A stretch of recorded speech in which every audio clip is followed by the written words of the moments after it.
So for this time, we're going to discuss about the derivation of equation in solving the maximum ultimate moment. So for the first method, mag-sum up tayo ng moment about the centroid ng ating steel reinforcement. And to do that, we have here our cross-section ng ating beam, for which we have the width ng beam natin, which is being represented by B. And we have here our effective depth ng ating beam, for which it is located from the extreme fiber at the compression side ng beam papunta sa centroid ng mga steel reinforcement. There are actually two stresses that are acting here sa ating beam. We have the compression block stress and the stress from our steel reinforcement.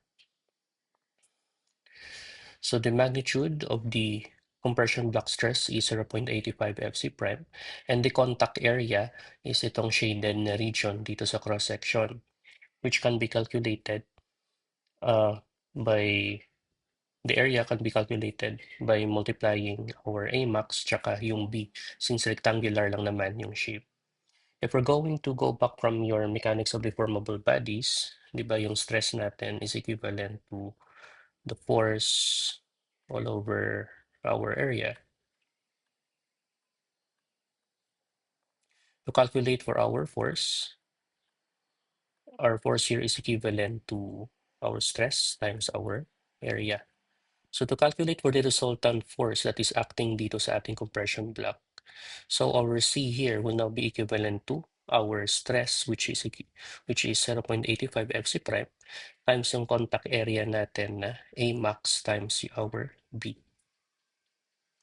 And then our resultant force here ay magpapass through dito sa centroid ng ating contact area. Since rectangular lang naman yung shape, meaning dito sa centroid na ito, malalocate natin yung location ng ating compressive force, which is equivalent to A max all over 2 from the extreme fiber ng ating compression block. So, in short, the distance between our T here, by the way, itong T, ito yung tensile force ng ating steel reinforcement, which is equivalent to our stress. Yung stress natin is Fy, tapos yung area naman is itong A sub S.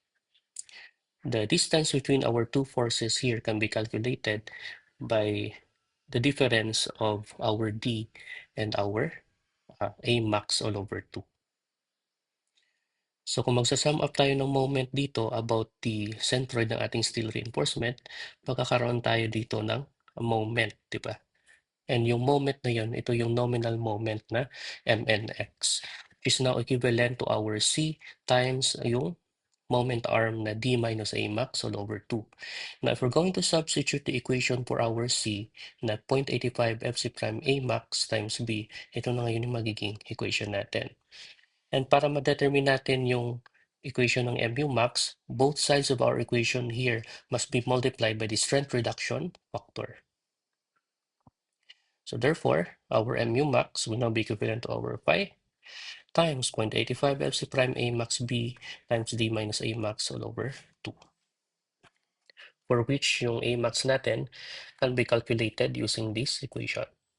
So A max will now be equivalent to our beta factor times our C max.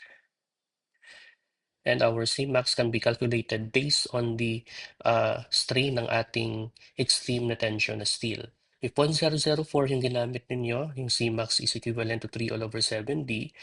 And if 0.005 naman yung ginamit yung value para sa strain ng extreme tension steel, then our C max will be equivalent to 3 all over 8D.